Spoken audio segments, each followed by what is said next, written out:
അനുസാദ ഇവിടെ അങ്ങ് ഭയങ്കര അഴിമതിയുടെ തിരുവനന്തപുരം മെഡിക്കൽ കോളേജ് മൊത്തത്തില് സമൂല അഴിമതി കൊണ്ട് ആറാടിയിരിക്കുക.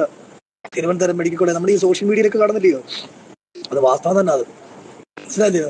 കണ്ണൂര് ഒരു ഹോസ്പിറ്റലിനകത്ത് കയറിയ ഒരു ഡോക്ടറെയും 12 സിസ്റ്ററും കയറി കൈകാര്യം ചെയ്തില്ലേ ഒരു പിതാവ്. അതൊക്കെ അവനവന്റെ മാനസിക ധർമ്മത്തിനനുസരിച്ച് ചെയ്തു പോകുന്നത്. അത് കറക്റ്റാ. അത് കാരണം ആ രീതിയിൽ തിരുവനന്തപുരത്തോട് ചെയ്ത് വെക്കേണ്ടതായിട്ട് കൂടി കാര്യങ്ങൾ വന്നു ചേർന്നിരിക്കുക.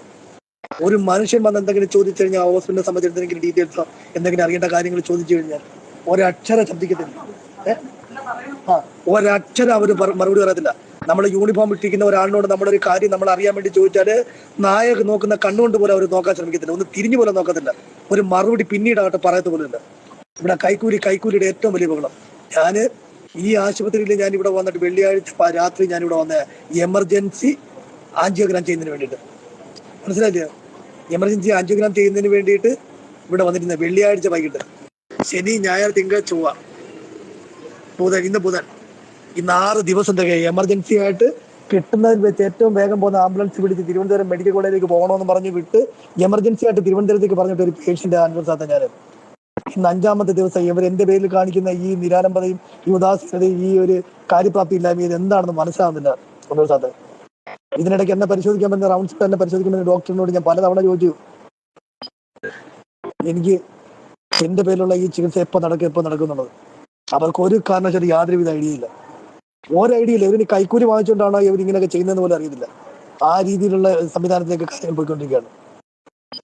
ഒരു എക്കോ എടുക്കുന്നതിനും പിന്നെ നമ്മുടെ ഈ ഒരു കേസ് ഞാൻ എന്റെ പേര് ഞാൻ പറഞ്ഞു അതിനെടുക്കുന്നതിലൂടെ 5 ദിവസം എമർജൻസി പേഷ്യന്റിനെ കൊണ്ട് അവിടെ കൊണ്ടിരിക്കുക. തിരുവനന്തപുരം എന്നുള്ള ഒരു നാട്ടിൽ സാധാരണ ഒരു കുടുംബത്തിൽപ്പെട്ട 2 പേര് അവിടെ നിൽക്കണമെങ്കിൽ ഒരു ദിവസം പ്രതിദിനം എത്ര രൂപ ചെലവാകുമെന്ന് അനുഭവത്തിനറിയാം. ഇത് സാധാരണക്കാരെ കൊണ്ടുവന്ന് ഇവിടെ സാധാരണക്കാരുടെ ഏറ്റവും വലിയ ആശ്രയമായിരിക്കേണ്ട ഈ സർക്കാർ ആതുരാലയം വെറും വിരിപ്പുകെട്ടുകളുടെ അല്ലെങ്കിൽ ശാപങ്ങളുടെ പർദീസയുമായിരിക്കൊണ്ടിരിക്കുക. ഓരോ ജീവന്റെയും ശാപം നിറഞ്ഞിരിക്കുന്ന ഒരു ഭൂമി, ഒരു നരക ഭൂമി തന്നെ വേണം ഈ തിരുവനന്തപുരം മെഡിക്കൽ കോളേജിനെ കുറിച്ച് പറയാൻ. എന്തു അനുഭവത്തെ ഞാൻ കറക്റ്റായിട്ട് അടിപിന്നകത്ത് വന്ന് വീണുപോയി. അത്രയേ ഉള്ളൂ. അടിപിന്നകത്തെ ഞാൻ വന്ന് വീണുപോയി.